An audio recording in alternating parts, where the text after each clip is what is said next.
Welcome everybody back to another episode of the Loophole Podcast. I'm your host Loopie. Alongside me is also your co-host Jelani Muna, and our special guest for today's episode. I don't think he needs much introduction, but I'm just gonna start, giving out the pep talk. All right. Top charter in more than 10 countries at once. Millions of album units sold. He's worked with many artists. He's won the VMAs, right? The VMAs.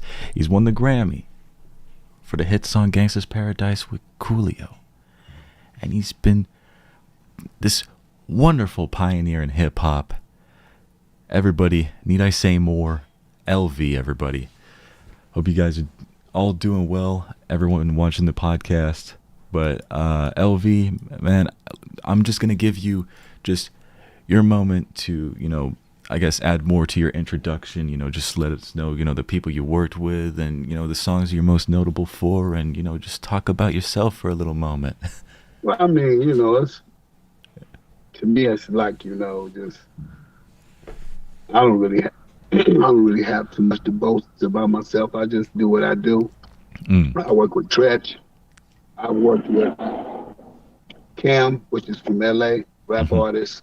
I work with Raekwon from Wu-Tang. I work with Coolio, as you know, South Central Cartel, King T, worked with Snoop Dogg. I worked with everybody, bro. I'm just what they call, I don't know what, underrated or something? I don't know. But I mean, it's all good. I'm still here, so to keep pushing what I'm pushing. Now, you were in the music industry during what most people would say would be one of the most influential points in music history. How do you feel about that? I feel pretty good about it. I mean, influences, as far as like I was saying before we got on here, it's more or less like that. To me, it's always to influence somebody to do something better than what they're doing. It's always a great thing, You have to push people to make them, do better. I'm not saying be better, but at least do better so they can be better, But, that's a good thing to influence someone to, to do something that they're not doing as long as it's positive. All right, so we'll get a little bit into the beginning. According to research, you started out, in music, around, I guess, the whole, gospel area. How did you sort of like make the transition from like gospel music all the way to like hip hop and, Well, yeah. I don't know who kind of like pushed that part, but it wasn't gospel for me. It was just straight music. It was I was doing R&B music first. Went from R&B music, all through high school, through college, then going to different talent shows in the neighborhood. Yeah. Going around singing everywhere, doing things with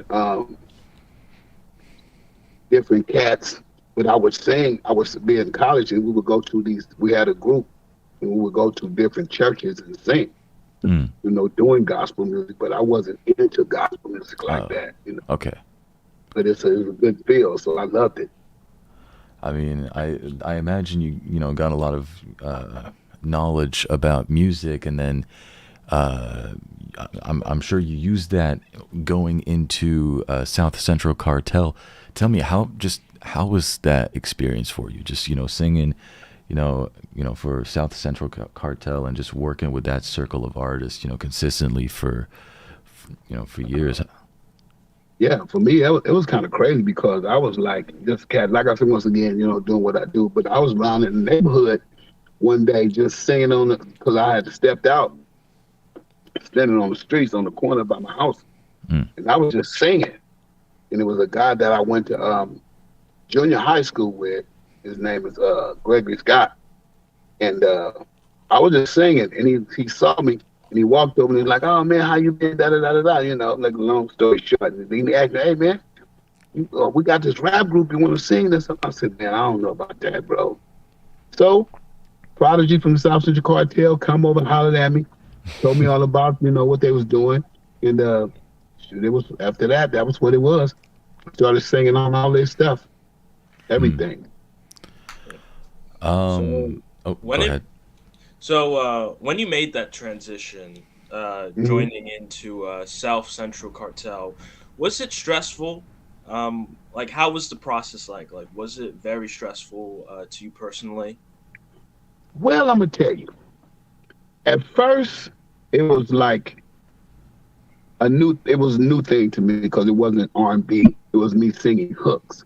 Mm. And it was more or less like fun to me. It wasn't even a job, you know what I'm saying? I was doing something that I love to do until years went by, a couple years went by, and we couldn't get a deal. People was blowing us off and all that. Then it became kind of stressful. You know what I'm saying? You would go and like, here's my demo, check my demo out. Oh, we're gonna check it out, but they throw it in the box with other demos, never check it out. And we did a song called uh,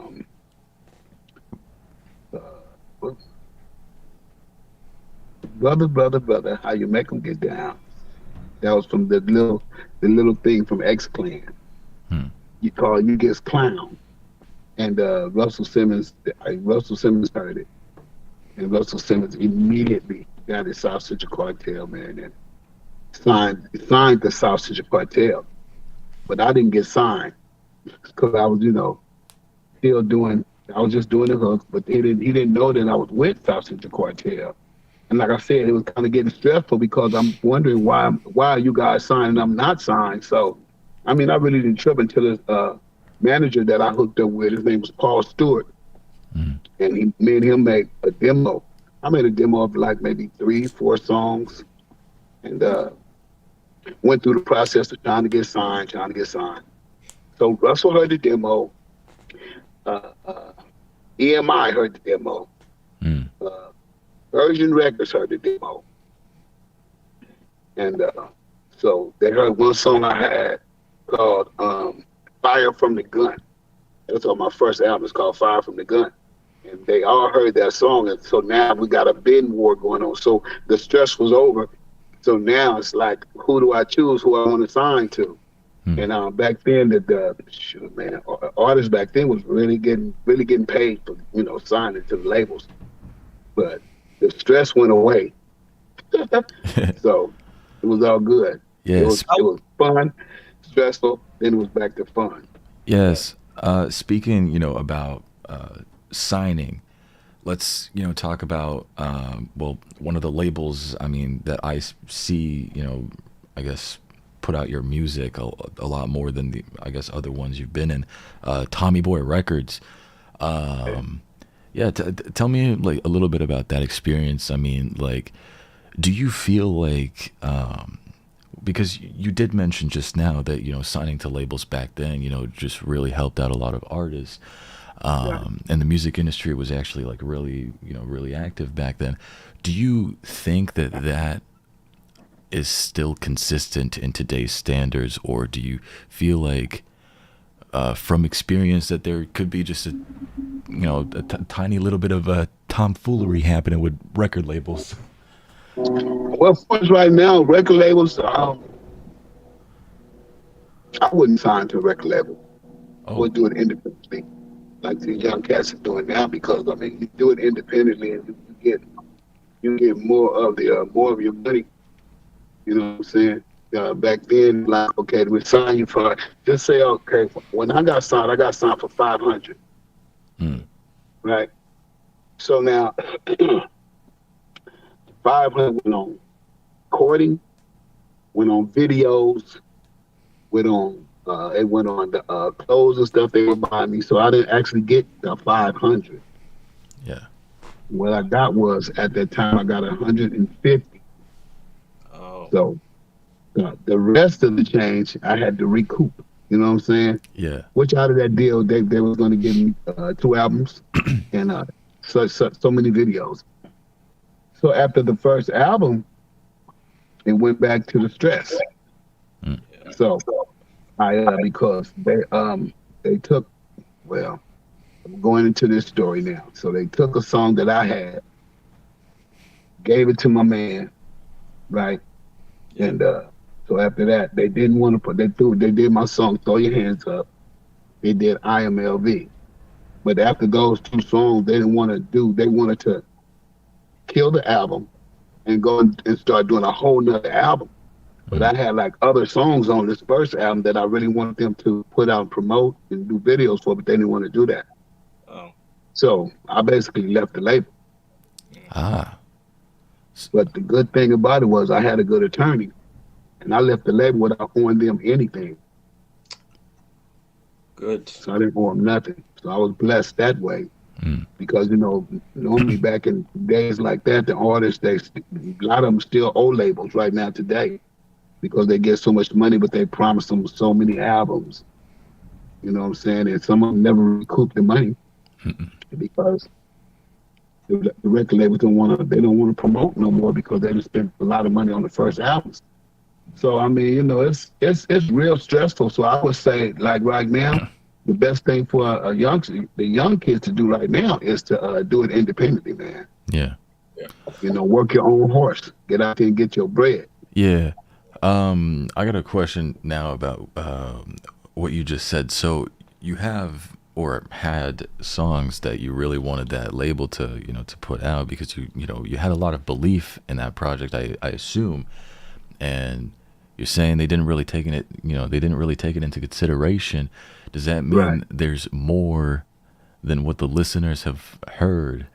And another question, you know, adding up to that, does that label own the songs that aren't released that didn't make it in the cut? I would say they don't own it no more because the label went under. And the label is right now, the catalog is owned by Warner Chappell.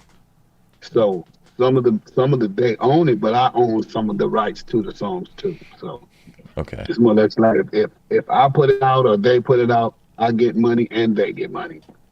Yeah, you know what I mean. But still to the point to where they get the bulk of the money.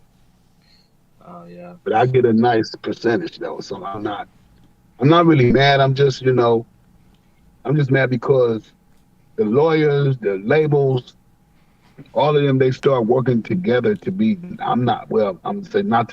It's not to be in your best interest. You know what I'm saying? Because everybody, even today, everybody is out for the money. They want the money, so they get greedy, and so they don't want to be legal about everything. You know what I'm saying? They want to underhand you, undercut you, and everything. So it's more or less like do it yourself, man.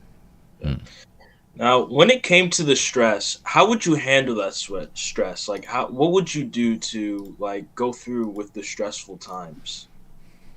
I would just be singing. You know, as far as even if I like was really stressing, because I went through a lot of stress. My brothers died, my dad died, my mom died. So I was really, really, really being stressed out.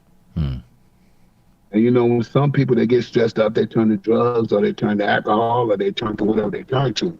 So my little kick to kind of help me was drinking liquor. I would drink Hennessy. Not to be an alcoholic or drunk like that, but I would, you know, just to calm me down. I was never alcoholic. Yeah. But that was my choice of my calm down. But not now. I'm good now.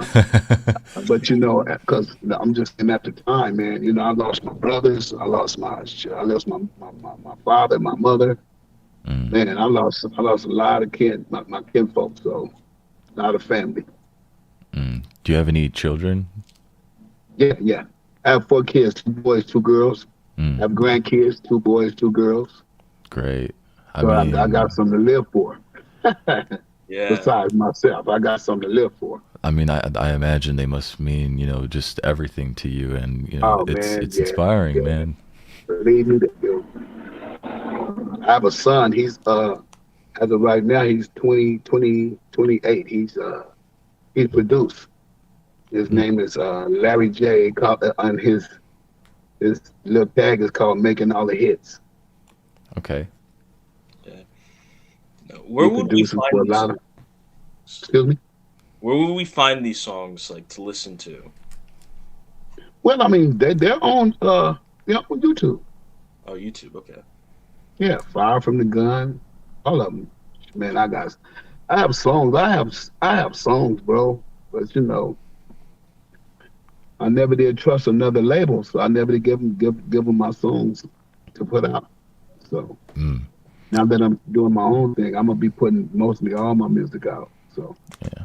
Do you like nowadays when you're doing new music, because you did drop a song sometime in June of last year called "What You Know About Me"? Did you do that through just a distributor, or did you have to like contact somebody to, I guess, like get it through to Spotify and other platforms, or like? well, I got it through another distributor of mine, Prodigy, Sausage Cartel. I think he put it out. Hmm. Okay. Um.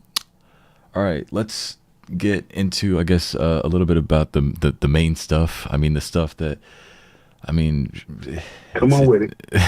you know what we're gonna talk about it. Come on with it. All All right. right. You know So what? I'm gonna give you. You know what? I'm gonna time you. I'm gonna give you 60 seconds to talk about Gangsta's Paradise, your experience with it, how you felt about it, and just what you aimed to do with that song in general. And yeah, I'll just give you 60 seconds. You let me know when you're ready. You said what I was gonna do with the song? Well, what were you? Okay, yeah. What message were you aiming to convey? That's what I was trying to say. All right. Well, Gangsta's Paradise it's still to me it's still an unbelievable song because I didn't think the song was going to do anything. And the beginning of it, me and Doug Rashid, me and Coolio come along, put his rap on it, and once he put, I felt good. I felt real good once he put his rap on it. I mean, because I wanted Prodigy from the South Street Cartel to rap on it first, but Prodigy, he didn't want to do it for some reason, but that's his reason. But Coolio did it, man, and it made me feel good when I heard the rap. Period. I'm like, oh, this song is dope. So I'm feeling good about the song. So our manager, Paul Stewart, took it to different little movie scores, that wanted to use songs in their movies, and I mean, they had a bid more for that song. So it was a good thing, a good feeling, and Time. the song did enormous numbers, and for me the song was still a message. You understand what I'm saying? Then spending most of our lives living in a gangster's paradise, far as spending most of our lives here. Yeah. Right? Here in LA. We're still in the neighborhood, cats are still banging, stealing, killing, robbing. But they're gangsters, and that's their paradise because they don't know nothing really.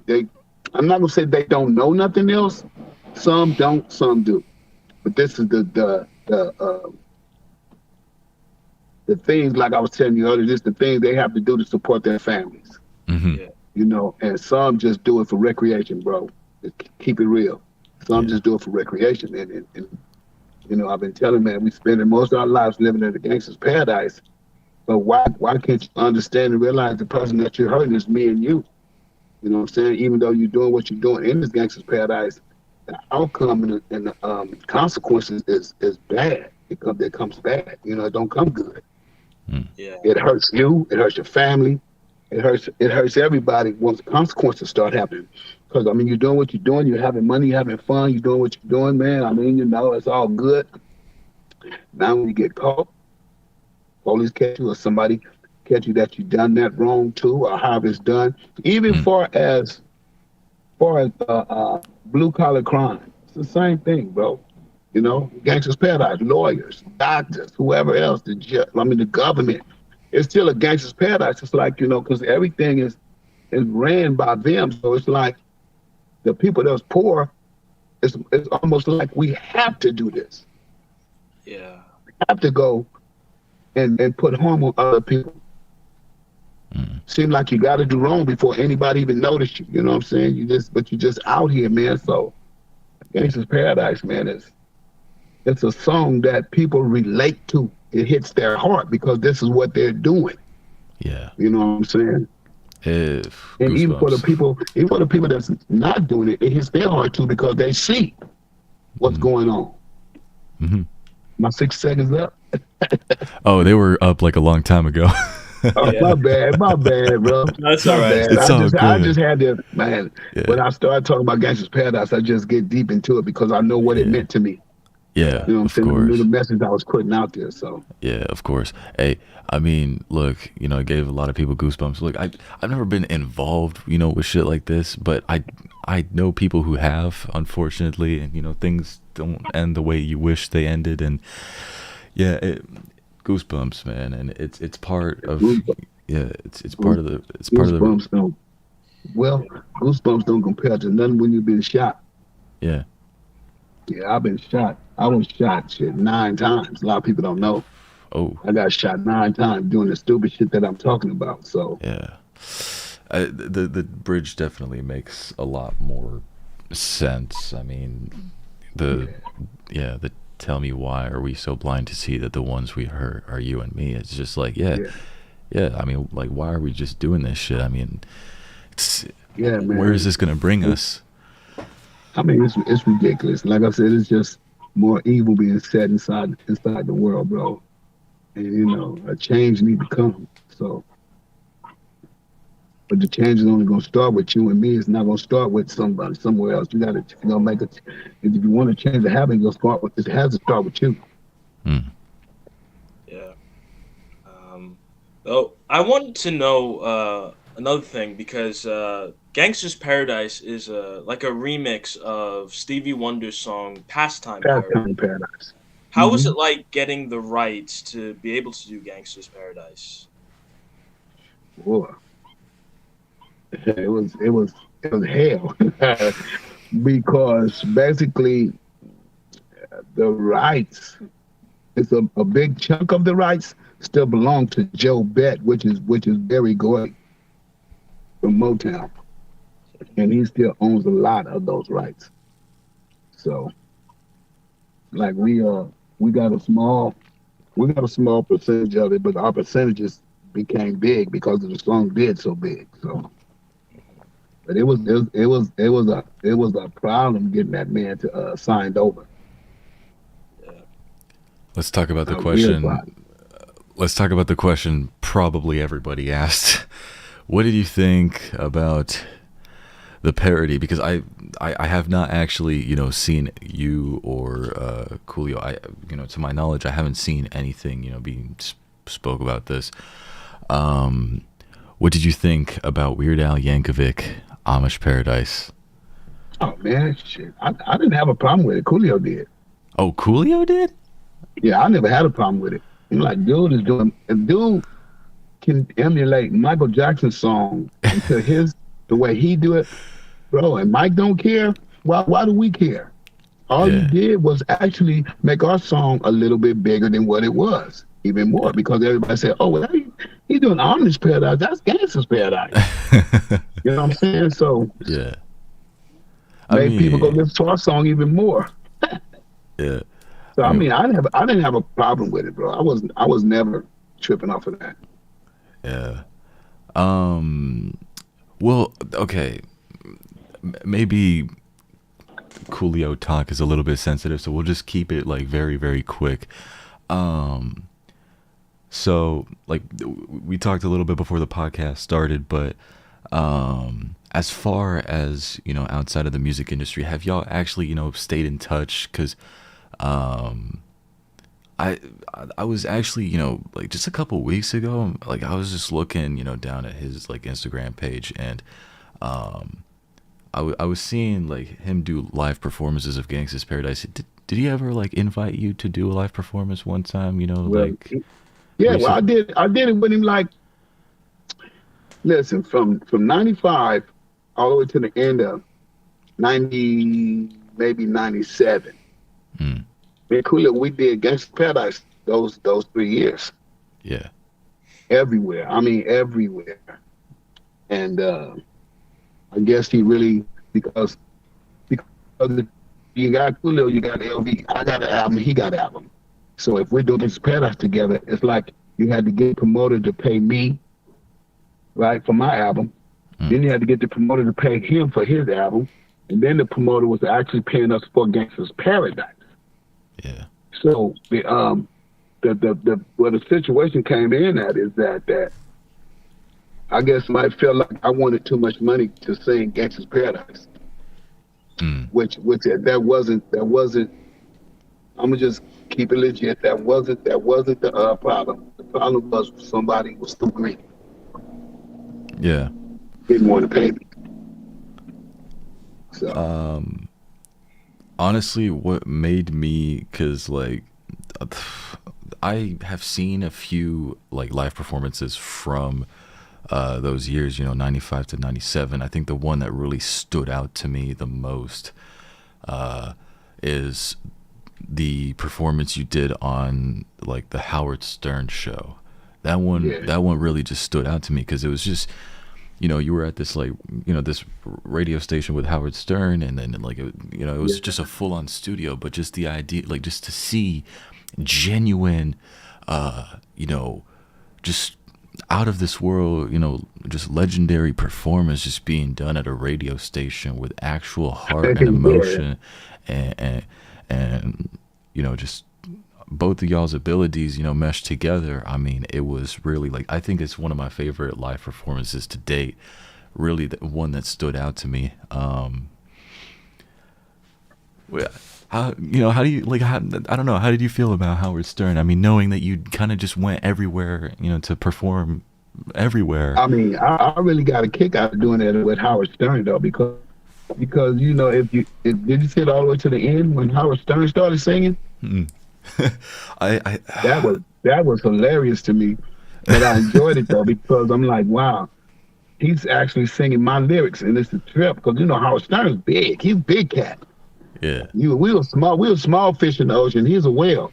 So that's dude. I'm like, wow, this dude is singing. I'm sitting back looking. I was kind of smiling and shit, but I'm like, man, this dude is singing my lyrics, bro, and that made me feel real good. Believe me, it made me feel good. Yeah. And I mean, he really was trying to sing it too. I'm like, it was all fun, man. So that was a good memory right there, But to do it on Howard Stern's radio show, man, I enjoyed that day for sure. And then also the performance we did with Stevie Wonder. Yeah. So them was my two best right there. Yeah. Yeah. I've read somewhere that Coolio stated that he didn't want to swear on Gangsta's Paradise because of Stevie Wonder. Well, yeah, he wanted to keep it. He wanted to keep it like I would say a radio version. It wasn't no edits or nothing. It was just a radio version instead of cussing and all of that. Because the song, as powerful as the message was, it didn't need no cussing in it. And then too, the song was for everybody to hear all around the world, not just adults, even kids at that time. Yeah. So it was he didn't want to cuss on the song. Let's talk a bit about the your version of the Gangsta's Paradise. That can be listened to on the IMLV album. Was this made before you got Coolio in to do the song? Because actuality, my version is my version, and I did it after because I was mad at the label because they took the song. They actually took the song from me and gave it to Coolio, put on his album. So okay, I did a version myself. I said, I don't know what it's gonna do, but I'm gonna do my own version. So. Yeah. I mean, even that, like, but I wasn't really mad, but I mean, it had to be done because I couldn't have my album out and don't have a version on it. You know what I'm saying? Or take that version and put it on my album because that's still what everybody said. Oh, this Coolio featuring LB, but actually, it should have been Coolio and LB instead of Coolio featuring LB. Yeah, I agree. I think that. Yeah, I don't know. I mean, that's just how freaking things worked, I guess, back then. But that's the label, bro. That's why I'm telling you how the label do people. how Yeah. they undercut people. So Yeah. yeah, that was the label. That the label did it bad. Anyways, like nowadays, like it's much better to work with somebody and make them like a primary artist. I mean, to benefit both of them and to make sure they actually, as independent artists, like the best thing to do would just be to, make them both primary artists. That way, both of them Yeah, benefit, both of them financially. benefit the same way. Yeah, Right. financially and statistically, and that's. I mean, in certain cases, for songs that I guess are part of something like an album or something like that, it is kind of difficult to do something like that. But um, for singles, I mean that could have been like, was that a single of its own, or was that just released with the album? Um, I think they may have released it for a single for a little bit, but it eventually moved on to his album because it was more or less like to help sell his album. You know what I Mm. mean? Yeah. That's how, like I said once again, that's how the labels do you, bro. They do things to you and don't tell you. You have to find out from somebody else. So Yeah. Speaking about the music industry, some people talk about like industry plants. What do you think about the term industry plant? I mean, I'm not really sure what they be talking about. The plants. Oh, Means I guess how people interpret it is just people who really don't have that much talent, I guess, being over glorified by labels and put out over artists who I guess put like 10 times more effort. I mean, that's Well, they from they that point of they view. they put well if they have artists that really is not talented, but they feel like their single or their album is going to do better, they're going to push a whole lot of money into it. Mm. You know what I'm saying? They say like, okay, you're an artist and your first single is really really popping, Mm. so they're really gonna push this money behind this single, which back then really they didn't put out too many singles. They was trying to throw albums out so they can collect money. So if your single is really really really popping, they're gonna push that money. They're gonna push that money. They're gonna market. They're gonna promote. They're gonna do the best videos they can do for you. But once that single is over and the rest of the album is garbage, they're getting rid of you, bro. They're gonna get rid of you. They're not even gonna offer you another album. yeah. Which I want to know like about like what are your thoughts on like people that are one hit wonders, like people like MC Hammer, for example, who most people know him for "Can't Touch This." What do you think about him? I don't know. I think Hammer was railroaded, if you ask me, Mm. because to me he had more than one hit, you know. But Can't Touch This was just the biggest hit. You know what I'm saying? And if he was on the like once again, if he was on the label then and Can't Touch This is the biggest hit, if his next song is Pumps and the Bumps and it ain't hitting like Can't Touch This, then they're gonna be telling you, well, we can't touch this, we gotta get rid of you. You understand Nice. what I'm saying? That's Yeah. basically how it goes. Yeah. So it's like, man, I don't know, man. It's it's a it's a cold thing when the industry do you like that, man, because you have hopes of doing a lot of things with a lot of for say money that they're gonna give you, and then they cut you. And sometimes, people go all the way out as soon as they get their first money. They go all out. They buy big homes. They buy big cars. They do what they do. And all of a sudden, your album ain't doing swell. Mm. So now you go back to where you come from, back in the dumps. You know what I mean? Some people, some artists can't handle it. Some artists are overdose. They kill themselves because it's so stressful, man. It's real stressful. Mm. Um, Question, I guess about. I mean, it's something that uh, might come around a lot. Have you ever been sort of concerned about whether you are being given the same amount of credit as other artists that you work with? Not necessarily, only Coolio, but and also outside of South Central Cartel, because this was obviously a team effort, but other people you may have worked with, considering Yeah, that, like, you might have only done hooks, or you might have only done one verse, or something like that. Do you feel like you right. still, like, do you Yeah, feel well, like, yeah, I always feel like I always felt like I was underrated. mm, I always felt like I never got the clout like everybody who I worked with, or like you said, different people that I've teamed up with and stuff. It's like, yeah, I yeah, feel like that all the time. But I don't let it get to me though. You mm, know what I'm saying? I just keep doing what I'm doing yeah, because one day, my light gonna shine, so I'm not tripping. I could be I could be 80 years old. And if my light shined then, that's when it was supposed to shine. mm. I find that to be very inspirational. I kind of, I mean, and this might just be because I'm just like, I've only been doing music, for how long? Like 5, 6 years or something like that. Mhm. So sometimes, like, when you feel like you've been in here, like in the game, like for quite a while, like these days, you just feel like, all right, well, they're not giving you the sort of respect that you feel like you deserve, but that should be just fuel to, well, you know, Right. make sure you earn Yeah. that and just keep doing your thing, because people are going to eventually respect that you stuck around for this long. Yeah. And Yeah.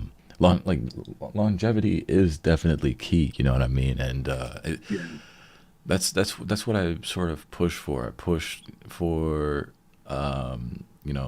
for example, myself, and I push for Jelani Muna. I push for other people who are, in the inner circle to, stick around, because Yeah. that then, Just we're gonna just be don't that never. we're gonna be that wave of artists that just helps other people stick around, you know what I mean, and keep Right. showing up, because that's just the inspiration, man. And music is beautiful But for those reasons. as long as you stay true to yourself, man, you're gonna Yeah. always be true to the next person, bro. Mm, If you don't love you, how can you love the next person? And yeah. then it's like if you got somebody that's in your corner all the way, they should never let you give up. Hmm. They should always be with you to lift you up, man. It's like because, bro, it's like, man, that's what we need, bro. We Yeah. need somebody to help lift us up. Like if something ain't going right, bro, man, I've been doing this music for so long, man, and yada yada yada. It just ain't working for me. You got to have somebody there to say, man, don't trip on that. Let's just keep moving. Let's keep pushing. Let's Yeah. keep recording. Let's keep singing. Let's keep rapping because Hmm. it's gonna happen. Because this is your passion. This is what you love. Yeah. Of You course. got to keep going. You can't stop. You can't give up, bro. Mm. You can't give up. Me myself, but tell the truth, I've been singing since I was about 8 years old. Mm. And and then it was more or less just me singing. I'm just singing. And like I said, when I got older, I just got into try to get into it more professionally. And so I just never stopped, bro. I wake up in the morning and sing. Yeah. Just be like for no reason, just singing. But I've never been one to just give up. Never give up on singing, bro, because this is what I love. And then it's like this. Even if it don't happen for me, it happened for me because of the simple fact this is what I love to do. Yeah. Of You might course. not see it as I see it, but this is what I love to do. So that's why I'm like I say, stay true to yourself, man. Don't worry about nobody else. Yeah. Of Stay course. true to yourself. Yeah. Jelani, you listening, bro? Yeah, I'm listening. And I feel like what LV has said is very inspirational. Yeah. Because for me, I'm not in the music business. I'm kind of more of an interviewer in a way. I have a show Mhm. called JMS, short for Jelani Muna Show, Mhm. where basically people can join in and they can share their own talents if they have discussion. If they want to share a topic, a talent, or self promote, they can. But I've gotten a lot of people. I've gotten a lot of mixed reactions. Like I've gotten a lot of love. I've gotten a lot of support. However, at the same time, I've gotten a lot of hatred. I've gotten a lot of people saying negative stuff about me.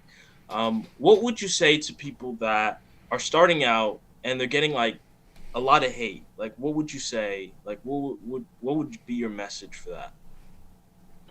I would say and this is from the heart.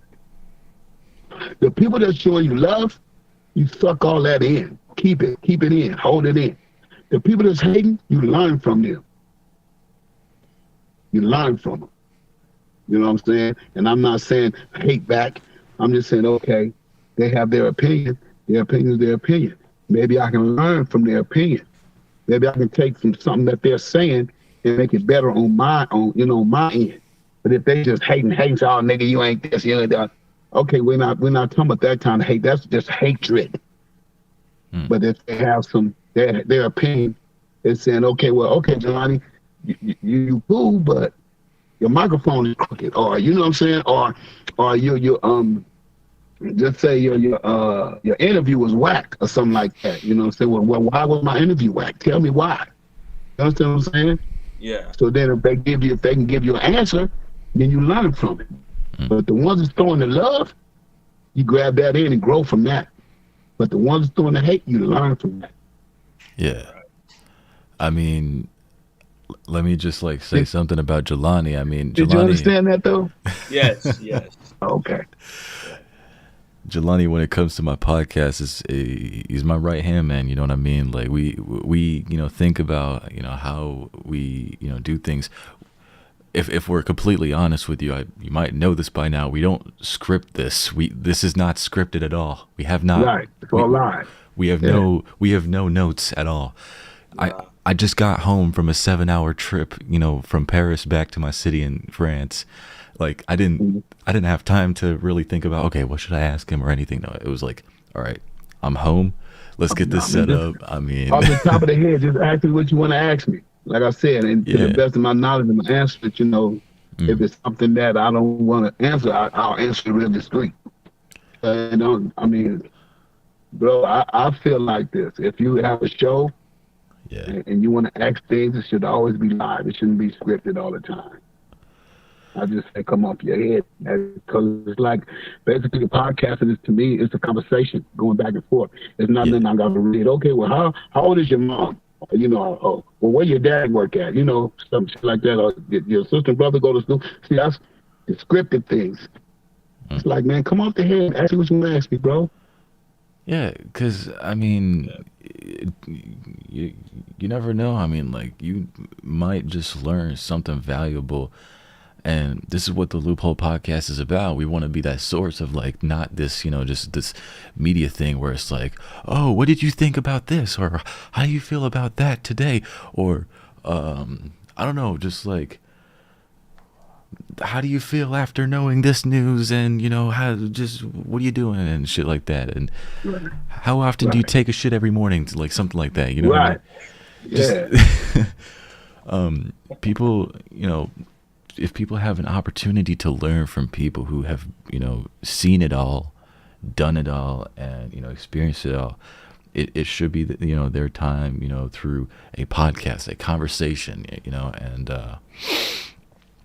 it's always just interesting because it's never, it's always fun when you're just, here just chopping it up, you know what I mean? Just talking, you know what I mean? Instead of just talking, having a normal conversation, and whatever you ask, you ask. I had a friend who used to tell me all the time. He said, "Man, listen, no matter who you come in front of, always listen to what they're talking about. He said, because each one can teach one." Yeah. Yes. Exactly. I can learn from y'all, and y'all sure can learn from me. Because there's a lot of young things that y'all can tell me about that I don't know, which my kids, we conversate with. There's some stuff that they're not going to tell me because why? I'm their dad. So they're going to pull back a little bit. But, we all can learn from each other, man. So it's all good with me. It's all good with me.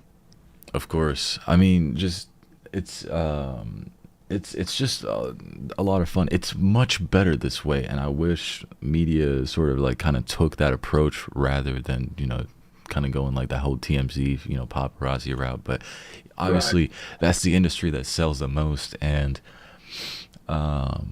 it's a little sad. I don't know how you feel about your experience, with mainstream media, especially, going into South Central Cartel and then eventually working with Coolio on the song.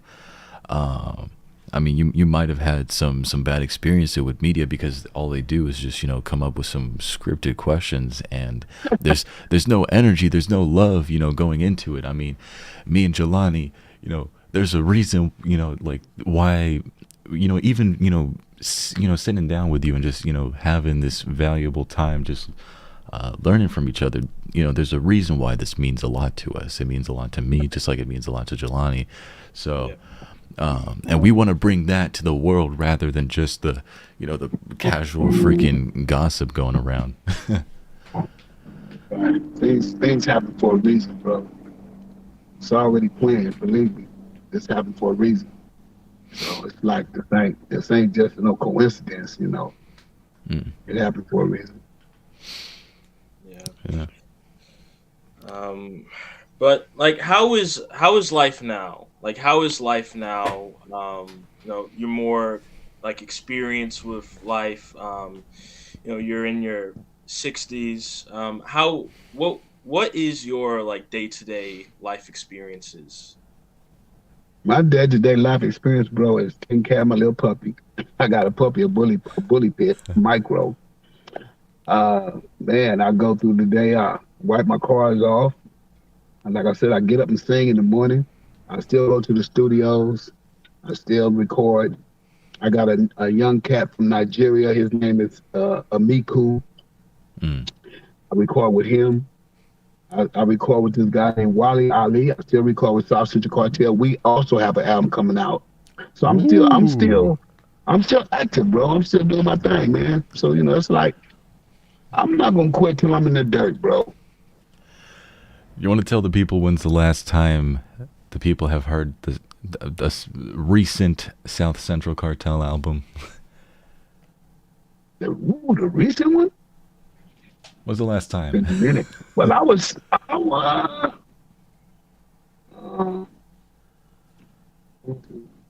about maybe 6 years, maybe 6 or 7 years. Ooh. 6 or 7 years. Okay. We got one coming out now, but besides that, me and Prodigy. It's called LV and Prodigy album. It's coming out too. We got albums that's finna drop, so we're still doing our thing, bro. I mean, it don't stop. It keeps going, man. It's like you get up in the morning, get up, brush your teeth, it's still going. Yeah. Still got to do what you got to do. Yeah. And it's more or less, it's back to fun now. It's not stressful no more because you don't have a label telling you got to do this, you got to do that.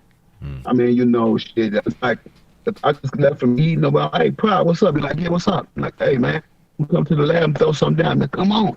You know what I'm saying? Yeah. It's not like, oh, shit, I got to be at the studio at 10. Oh, I'm stressed because now it's almost 10 to 10. It's like you just kicking it, doing your daily thing. And then you just call up the boy and like, hey, man, I'm going to shoot through because I want to lay something right quick. Come on through, man. Come on through and lay it. No problem. I'm in the lab already. You know what I'm saying? So, yeah. And shit, after that, see my kids or whatever, holler at them, talk to them, call them, tell them I love them. And man, nighttime comes, shit. Sometimes I'm in the bed by 11. Sometimes I'm in the bed by 1. So. It's great to see that you're still active, here doing music. I mean, obviously my way of sort of absorbing, I guess, how I was going to feel leading up to the, this interview. I think interview is just putting it lightly because, I mean, this is a podcast after all. So this is, more, just a sit down really. Yeah, just my way of, I guess, absorbing the energy, radiated, from just this. I mean, I was on a train trip to, to Paris. I was really scared that I was not going to come home from Paris on time, man. I was like, oh man, that scared the shit out of me because I like being coordinated. Let me tell you what scared me one time when I was in Paris, friends. Oh. So I was there with one of the guys from the Loonies. I had a show. Well, I was there. We was all performing. Me, this old guy named Billy Paul, and one of the Loonies. The Loonies, they did I Got 5 on it. Yeah. And then Billy Paul did his song, Me and Mrs. Jones. Then I did Throw Your Hands Up. Then I did another one of my songs from my IMLB. And I was on stage, bro. And when I tell you, it was a big venue, real big. And I mean, bro, I felt like Michael Jackson. The girls was crying, all kind of stuff like that. And when I had to go, I'm in the limo, so we finna leave. Yeah. They actually formed a human chain in front of the car and would not let me leave, bro, until I got out the car and talked to him. We gave him some T-shirts and stuff, told him I will come back one day. Bro, then they just looked, and then they unlinked their arms. And, bro, do you know what kind of feeling that was? That's like when you know you actually be in love. You know, because it was just crazy. Because I had never been to Paris, never been to France, never. Yeah. And when that happened, and like I said, girls was crying. I'm like, man, made me feel like, wow, man, they really love my music out here. Then once they formed that chain, I'm like, wow, this is crazy. The driver was trying to go. I'm like, man, you better stop this car. What is you doing? Like he said, I was just gonna scare him. I said, okay, what if your foot would have hit the gas? So he just drove up, and I got out the car, and I just started talking to him, bro. Like, man, I almost cried for real, because just the feeling of people doing that, just doing that right there, bro. Yeah, bro, that really tripped me out. Let me tell you something about Paris. All right, that trip, that was my first time ever going to Paris. It's crazy, right? But if people have a reason to just get out of their houses and all gather up somewhere and really, just show their love or support or fight for something, they do it. You know what I mean? In Paris, if you're at the right spot, literally you just, step out of your apartment, walk like 5 minutes or something like that, or take the metro if it's too far. It's easy travel. They will literally just gather up like just bees swarming, man. And I mean, you might, you definitely experienced that. Yeah, bro. I experienced it firsthand. And it was like, whoa, man. I'm like, shit, I had to call and tell somebody. I was like, man, these people got a chain out here. But I said, no, their arms was gathered together. And they like a chain sitting down. They won't let me through. Damn, man, bro. That's a memory that will never leave. Do you have any other memories just like that? Like, do you have any other experiences like that? I mean, every place I went to was a good experience, but it was never nothing like that. Nothing like that. So that one really did it for you, That was the one for me. Yeah. Would you ever go back to France? Every other city, every other country that we went to, everybody enjoyed us. They loved us. We got the standing ovation. We got the people standing, singing with us, and all of that. But not to the reaction to where they would leave out of the stadium or the venue and come form a chain. I'm like, wow. Yeah. Do you ever think you would ever go back to France? Just to say what's up? Yes, I will. This one guy was talking to me less than 3 months ago, talking about doing a tour. He said Eastern Europe. I think he said Eastern Europe. Damn. So he said, "Well, I would be gone for some months." I'm like, I don't have a problem with it, bro. Let's do it.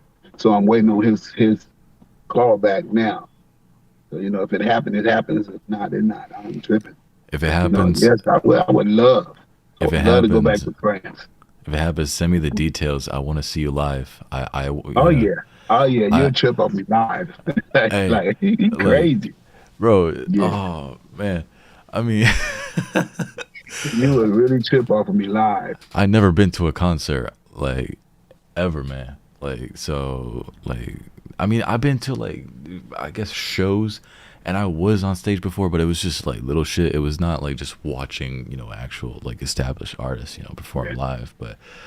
um, but like, hey, if you're able to really share the emotions of your performances with us in person, man, Mhm. I think it's gonna be nothing but a blast. And whoo, Right. you're giving me hope now. Well, I mean, hey, bro, I'm gonna still try to get there. Mm, Cause man, I love going out of the country, bro. I love coming yeah, out of here, going into the different countries, bro, because it just make you feel good to see something other than here, you yeah, know. yeah. But then the cool thing is that you can't wait to get back here. I was like, Oh, wow, that's crazy. But I love it, bro. yeah, going to Paris just made me feel like, yo, I actually kind of love traveling. Because even though, like, the reason I went to Paris kind of, just sucks. I'm not going to get into it because it's, we're live and Yeah. shit. But, like, it, it was a really bad situation. But I went to Paris and I was like, oh, shit, like, Eiffel Tower. Like, I never seen the Eiffel Tower in my life. And Right. then I see a bunch of, like, different buildings in person. And I'm like, all right, I underestimated the shit out of this. All right, Google ain't Yeah. shit, man. Like, you see Right. you see a tall building like live in person and you're like, all right, I'm dizzy, man. Yeah, that Eiffel Tower, that sucker is woo, way up there.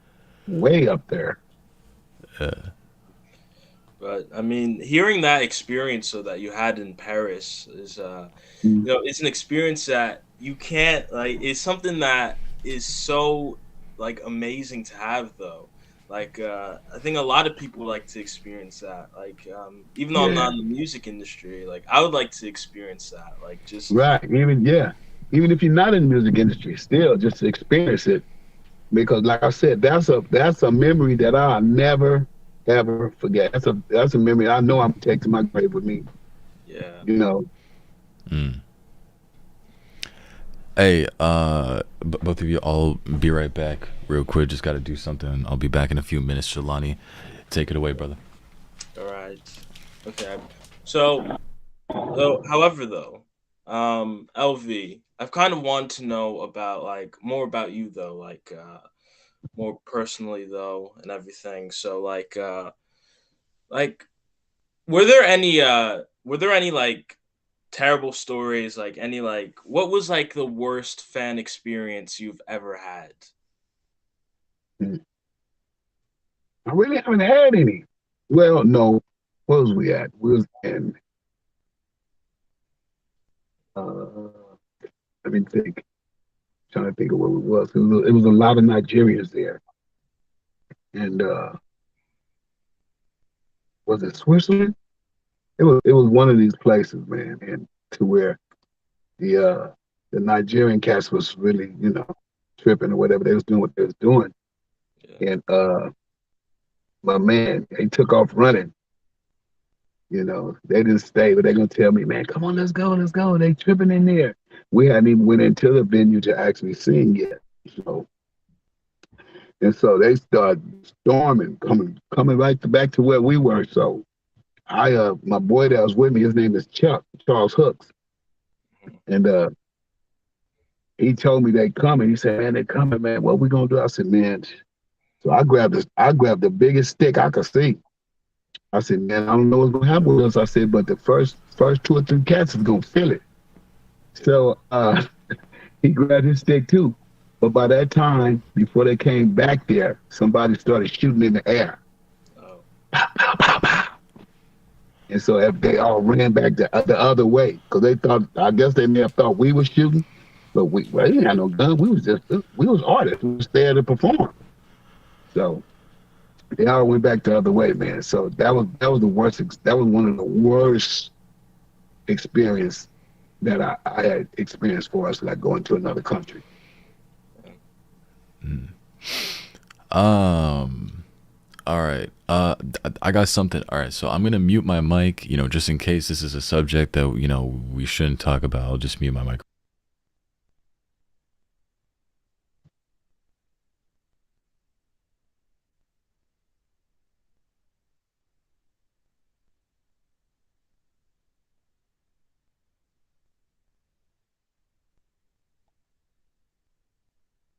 Yeah. Yeah. If you want to talk about it, it's cool. I used to work at this park by my house called Hmm. Green Meadows Park, and I was a CIW for Summer Night Lights.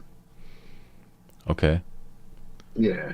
So yeah, it was like as far as me really being a gang intervention guy, I was more or less like we would be at the park, make sure that the kids didn't get hurt, make sure that the gang members was there. We would talk to them, you know what I'm Hmm. saying, make sure they had safe passage, you know, and the people and the adults and stuff there, make sure they had safe passage, make sure there was no fights at the park, make sure nobody was doing anything at the park at the time. Um, Now I see that this was like documented, just real quick. Did you ever have like a, just any brush ups with anybody because, you might have been, seen, in the wrong way doing this job, or I mean like just No, I never because where I was stationed at is down around the corner from my house. mm, So basically, everybody that came there know me. Only had one wrong incident, and that was with the police when they tried to said that I was the gang member, and they wrote me up, for us like how would they say you was uh forgot what they called it, but it's more or less like they would write you up, and then they would send the papers in gang enhancement. So mhm. they'd be able to come to your house, at your house without your permission, without any warrants, to go right in your house and do all this. So what I done was when I was at work, and then the cool thing was that they see me at work with my work stuff on and then said that I was, a gang member. So I went and got an attorney. Mm, So my attorney talked to the attorney general, and the attorney general made him basically kill that file, throw that file away because I was at work when they was messing with me. And it showed that I wasn't the gang member, and it also stopped the police from just pulling up on somebody and writing their name, putting them in the gang enhancement files yeah. because the gang database. I mean, do So you now they think? can't do that no more. Yeah. I mean, do you think that I mean rather outrageously quick way of thinking from the police was because of the song, or I mean, like, how do you Oh, feel man, about they that? used to, bro. Even after that, they used to come harass me. Damn. Oh, LV Gangsta Paradise, you a real gang member, huh? Harass me, used to call me a lying motherfucker. Tell me, yeah, we're gonna bust your ass, nigga. And this, I'm like, I, my attorney told me every time they would do this, take your camera out and video them every time they do it. So I did it like 3 times. Like I said, sent it to the attorney general. That shit got dismissed. Told them they couldn't mess with me no more. They better not mess with me. That's when I get a lawsuit. All of that. So Yeah. worked out for the best. Okay. So Oh yeah, Sausage of LA is crazy, bro. It's a crazy place for you. yeah, I mean, like, that was just, interesting what you've said. But is there any like other crazy stories like that? Like any other? Just that's just it. As far as the gang stuff, Yeah. uh, not really. Not really. Besides me getting shot up, was looking for a gang member and got shot up, but nah. And that was years. That was in '86 when I got shot up. Yeah. So far as any other incident like that, no, I haven't been to no other incidents. Thank God. Good, good. Mm, Because unfortunately, we've lost a lot of people, especially in the music industry, due to gang violence and everything. Yeah, Like, for example, Tupac and Biggie, for example. Biggie. Yeah. Yeah. What was like your last memories of like the both of them, if you have any?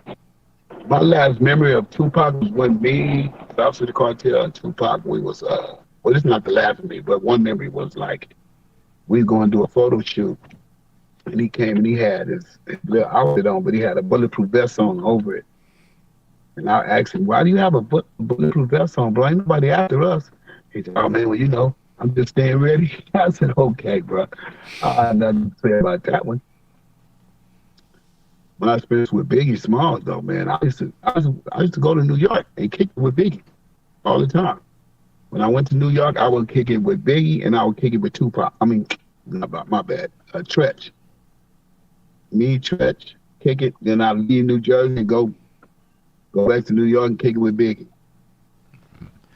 I haven't, fully, caught up with Tretch's music. I'm wondering if he still like does music. I mean, he might doing Tretch. He just might. He just might. All right.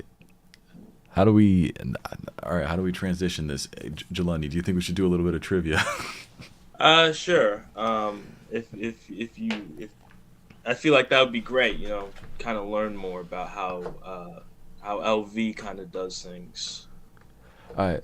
Now, the thing is though, I don't know if I should like do trivia, like only LV competing, or if it's LV competing with Jelani.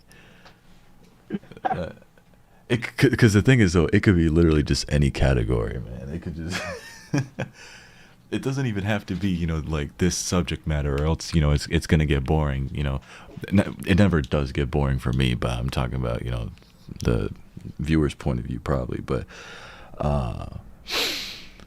yeah, it could be just any, like, Jelani, do you want to compete against LV into some just random ass trivia? I mean, I don't know, because this may, but I mean, I guess so. Maybe I could learn a bit more about LV though, like more stuff than I've ever researched. Yes. All right. The first category that anyone puts in chat. By the way, I see chat. I just haven't had the chance to read it. What's up, Mike? What's up, Livy? That's about it. Hey, but Mike's, Mike is one of my homies I make music with. He's, just amazing. Mike JH, and Livy's just my beautiful girlfriend. I'm gonna be meeting her next month. It's crazy, man. But yeah, I got my little circle of people that just rock with me, and I rock with them back, and it's just amazing, man. But hey, if anybody in chat or even right here on the panel got a category to think about, what's up, SVR? Welcome to the stream. I'm thinking about one too, man. Now, is this gonna be just like random trivia? Is this gonna be like trivia about LV, like more stuff? It can be whatever you want it to be. Okay.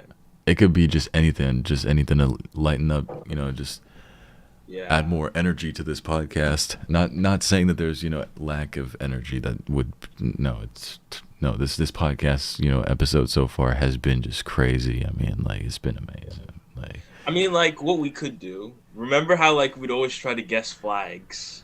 You want to guess? You want to guess flags with LV? You said guess what? Guess flags. Flags. Yeah. Flags? Like country flags.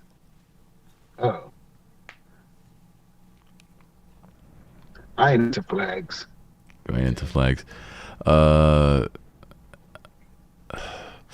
All right. You know what? Just to make it a little bit easier, we're going to get into some general knowledge. All right. General knowledge, everybody. So we're going to make this like a first to three little trivia thing. Winner just gets a high five. Yeah. a virtual high five. Yeah. Or a high five in person. That can always be that could always be arranged. But we're gonna get into some general knowledge trivia. It could just be about literally fucking anything. All right. And LV, because you are the special guest, if you manage to win this trivia, you get from the Loophole Podcast, the official Loophole Podcast stamp of approval. So Okay. we, we do that with all the guests, man. We always give, a little seal of approval, just to be like, yo, you're the shit. Even though you're already the shit. But all right, let's get into this. All right. Just general knowledge. All right. We'll get into some easy questions, whatever. All right. Now, how points are going to be scored is based on the first person to answer the trivia question. So I'm going to need to hear buzzer sounds. So a buzzer sound, for example, could just be eh. Jelani, what's my buzzer sound is always the same. Top. All right, he wants top. LV, what is your buzzer sound? I don't know. I just make a sound. You'll just make a sound. Yeah. All right. It won't be his sound. Okay, well, it can't be like it can't be just like, oh yeah, I know this. Like, no, it got to be just any. No, it won't be that. It'll be a sound. Like bing, bing, bing, bing, bing. All right, I'm ready. All right, I'm gonna ask the first question of this Loophole Podcast trivia. It's the first one of 2023 as well. Okay. All right. Which words mean a list of things you wish to achieve in your lifetime?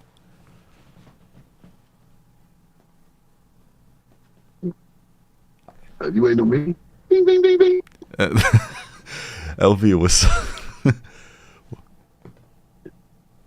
Hey, give me that question again. Which word means a list of things that you wish to achieve in your lifetime? Oh. Good health. Can you repeat that?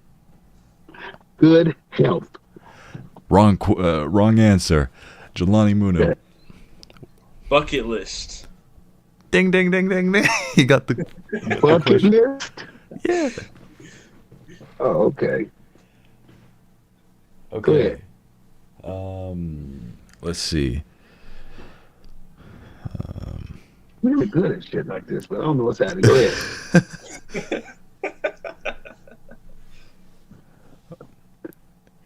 Okay. Let's see this. In the international radio alphabet, which word represents M? Oh. Ding, ding, ding, ding. Elvia, what's your answer? I would say music. Wrong. Jelani Muna. We're talking about like radio, like through walkie-talkie, like how like. Oh, like military thing, right? Like, yeah, like Alpha, like Delta. Okay. Like what cops use basically to say like distinguish letters. I guess it's called the International Radio Alphabet. I'm gonna go with mouse. Nope. So do I try it again? Yeah. Ding, ding, ding, ding. Morse code. Nope. What the? All right, so what's the answer? I'll give Jelani one last chance, Okay. so it's like fair and balanced. Yeah. I don't know. I give up. I don't know. You don't know? All right. So it was just Mike. Mike. That was just. Yeah, like Mike. yeah, the International Radio. Hold up. There's a whole list of Right. like what they do. It's like Okay. the NATO phonetic alphabet. Alpha, Bravo, Charlie, Delta, Echo, Foxtrot, Golf, Hotel. Just what these like. I don't know. I guess cops use it. I don't know. I just read it off. Yeah, of they this. do.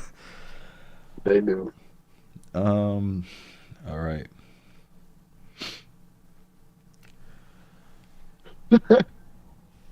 So that is 1 point to Jelani for the last for the last question. LV 0, but it is first to 3 wins this. Third question: Queen Elizabeth II is linked with which breed of dog?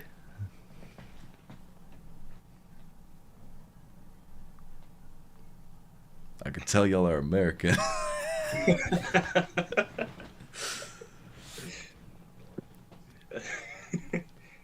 Got me. Got me too. I don't know. We could, we can. Oh my God, bro. Schnauzer? Nah. I'm sorry. Somebody, nah, bro, Mike. Nah, you can't do this to me. A sheepdog? No. Mike responded to me like in chat saying her husband. Damn. That's wrong. That's wrong, man. That is wrong, man. That wasn't right. Hey, that's your opinion, Mike. That is your opinion, Mike. All right, let's see. What kind of, now I know they got dogs, but I don't know what kind of dog they got. All right, this is Liv. We're doing trivia. That's what we're doing. Okay. All right. This is going to be one of those like quick fire things. It's like questions that literally everybody knows, or well, most people know, and it's just like it's just quick fire. You know what I mean? All right. In which language does konnichiwa mean hello? Top. What's up, Jelani? Japanese. Okay. All right. He got that right. I didn't hear his buzzer go. Oh, his buzzer is top. Yes. Yeah, his buzzer's top. Yeah. Yeah. Okay. Fourth question. No. Fifth question. In which building would you find clerks, ushers, and a jury? Ding, ding, ding. What's up, LV? Court. Yep, you got that right. All right, so Court building. it's I should know, 2-1. South Central. It's 2-1. Will LV come back and steal the high five from Jelani Muna? Yeah. All right, sixth question. Someone who is teetotal doesn't do what? Teetotal. Yeah. Someone who's teetotal. Teetotal? If I can give a hint, it has something to do with bad habits. Ding, ding, ding. Drink. LD? Yep. Drink. Yeah. Damn. Got that right. Okay. So it's 2-2 for the both of you. Damn, this is close. I feel like LV is gonna get the next one. I just feel like it. Hey, believe in yourself, Jelani Moonin. Believe I don't in know. Right, bro. Don't give up. I won't give up on this. I won't give up on this. All right. The final question. You're either going to get the high five from me. Well, no, one of you guys are going to get the high five from me. And LV being a special guest, if he wins this, he gets the official Loophole Podcast seal of approval. You already know. Yes. Serious about this. All right, you guys ready for the last question? Okay. Yes, I'm ready. Gulag was the name for a prison in which country?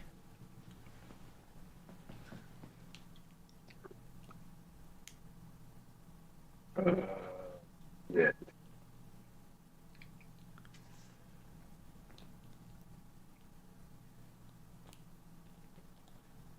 Ulando? Gulag. Got me. Got me too. Ding, ding. Oh, LV? Cambodia? You went far with this one. Okay. All right. No. Jelani Muna, what are you thinking? Country. America? Nope.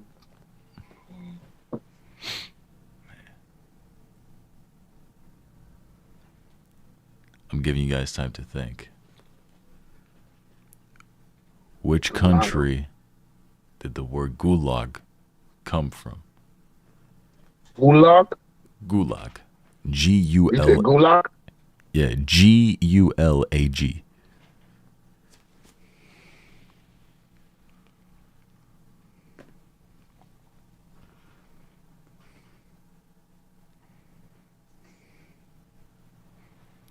Man, you got me, bro. Y'all want me to say? Top. Oh, Jelani Muna. Yes. Spain. Nope. Uh, All right. All right. Did LV go once or twice? I can't remember. Once. All right, LV. I'll give you just a few seconds to think about this one.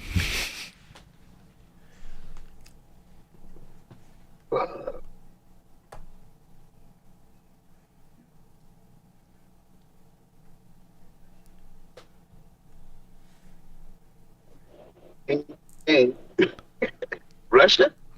Yeah. Holy shit. Wow. Damn. Boom, boom, boom. Boom, boom, Got it. boom, boom. got it. But I was thinking of the letters, and I'm like, so weird ass spelling. What the fuck? Russia came right to my head. Yeah. Got the LV. seal of approval. You got the official and the first of 2023 Loophole Podcast seal of approval. But not only that, you get a high five. So get that high five ready. I just high fived. Gotcha. I just high fived LV. God damn. Jelani. High five for Jelani. Let's go. Man, it's been fun. It's definitely been a lot of fun. I wonder what more can we talk about, man? You know, we know what you're doing now. We know what you did back then. You know, we talked about the past, we talked about the present, but what is there something to look forward to from the LV catalog? For the future comes, for the future, Yeah. Yeah. is that what you're talking about? Yeah. Yes. For the future, you can look forward to my label, Stars Variety Music. Okay. Yes, sir. Independent. Independent. And I'm the first artist on my label. You're the first artist on your label. Yes, sir. I think the best way to do it is independent labels. I mean, like, not owned by Sony, not owned by Universal or Not- Warner Brothers. yeah. Yeah. No. Made by the people. Owned by me. Yeah. Made by the Owned people. by the people, for the people. Yeah, there you go. There you go. Exactly. Exactly. Hey, my girlfriend in the chat is wondering if she can also get a high five. Yeah. Her name's Olivia. Olivia. Hey, Olivia. How you doing, darling? Yeah. And we've all been, you know, so excited, you know, to just, you know, do this little podcast thing with you. I mean, we look forward to seeing what you got next in the future. Hopefully 2023 is just filled with some new projects. Always looking forward for that, man. It's Yes, sir. it's an honor to be able to, you know, alongside, you know, my right hand man Jelani Muna. Like, you know, it's an honor to be able to just talk about, you know, hip hop, talk about, you know, your story, and talk about just your experiences and how, you know, what can other people learn from that experience. You know, it's been an honor to talk to you, you know, about this whole just all of this, man. And I got only you to thank for, you know, bringing, you know, the energy that all of us really needed, man, because we needed just this energy to be able to, you know, push. And we can definitely learn a lot from you, especially the viewers. Yeah, no, it's been a blast, seriously. Oh yeah, man. My pleasure, bro. Believe me, my pleasure. Yeah, this has My been pleasure. a lot of fun. You know, just, I mean, it's crazy, man, because like I just remember I just remember like, I think it was like, Jelani, do you remember like, was it the 12th or the 13th or something like that? I was like, okay, shit, all right. Yeah, like we were up here like on the panel, like not even on the podcast, like we were just like up on a panel and we were like, all right, well how the hell do I approach this situation? You know what I mean? And I appreciate LV for I appreciate you for your trust in us, to be able to conduct this podcast in the best conditions possible. It's definitely something to remember. I'm never gonna forget about this. It's all to the good, man. Yeah. I enjoy doing it. Yeah. That's gonna be actually my last question. Just get into a little bit of like just how was your experience with the Loophole Podcast, and would you recommend this to other potential guests or listeners? Like just. Well, I'm gonna tell you like this. Yeah. This right here, man, was. Like I said, it was an honor for me to do, and besides, I hope you don't take this the wrong way, but you got a voice, bro. I'm thinking that you was like 30-something years old, bro, and you ain't but 18. I'm 18, yes, and I do get that quite a lot. I've been getting crazy, that, bro. Because when we first talked on the phone, the first time you called me, I'm like, who is this dude? I'm like, who? This dude is, it's like, really? This dude is that young? The hell? That's crazy, bro. You have a what they say, you have a radio voice, bro. Yeah. Got a radio voice. Or what you doing now, you got a voice for that. And which is real good. You've been blessed. So. Yeah, and my brother, you've been blessed too, so don't you never give up to different little things, bro. You can't give up on your gift. No, I mean, yeah, I get it. Your gift is God give you a gift. It is not for you. It's for everybody else. Yeah. You understand what I'm saying? It's for the listeners, bro, and people that's watching. It's not for you. So you gotta share it. Yeah, definitely. Like for me, I'm also 18. Like I'm 18, gonna be 19 in 3 months. So, man, what are y'all grown? Well, I mean, you're young adults.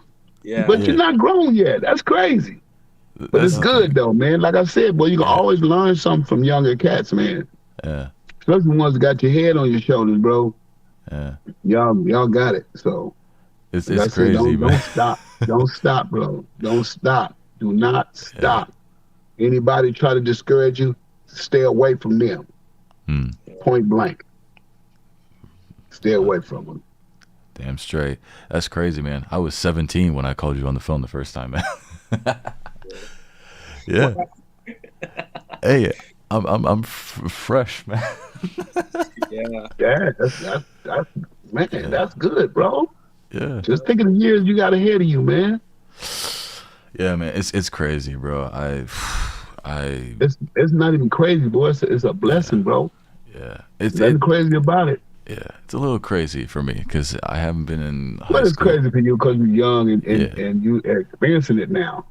Yeah. But it's a blessing, Doc. Believe me, it's a blessing. Man, I'm ready for it, man. After everything I've fucking been through, man, I know I'm not old, but I feel old after this shit. Cause like oh man, I need a break. I haven't been in school for 2 years, man. High school. I haven't even fucking graduated. Nothing. Fucking school system in France, sucks, man. Like they almost like they target me. But it's weird, man. Cause like all I want to do is just work, get it over with, and do what I want to do. Yeah. But yeah, well, man, dropped out fucking twice. Yeah. Well, I'm not gonna say that was the best thing to do. Yeah. But I'm still gonna say follow your dreams. Yeah. Because you dropped out don't mean your dreams won't come true. Oh no, so, yeah. But it wasn't even my choice. Yeah, one door closed, the next one open. Yeah. So I mean, I plan to, school's not completely over for me. I plan to get school done, and just right. at least, get a basis, for what I want to do. But, just the double dropout, man, it's not even by choice, honestly. It's just like these big dudes, I mean, they just want nothing but the statistics and the money, and like they will do anything to burn you to the ground just to get what they want. And I've been at the wrong end of that. It sucks, man. So, but I'm not using that as an excuse, man. I just use that as a reason. This is all I got so far right now.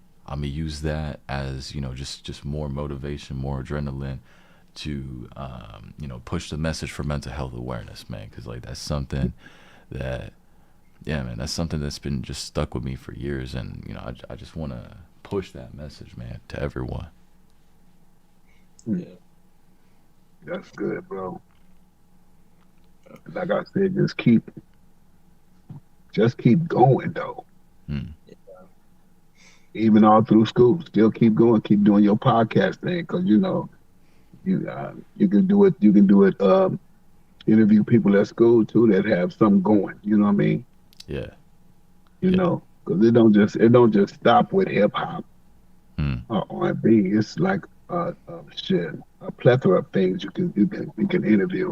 Yeah. And people. So. Yeah. What's really funny, man, is that like the podcast we did before, we actually interviewed somebody who goes by the name of Larry Belafonte, old school hip hop artist. So what's kind of funny is that on the podcast, bro, we did 2 Larrys in a row, man. Yeah. It's Larry Belafonte. Yeah. I never heard that cat. Yeah. Yeah, he's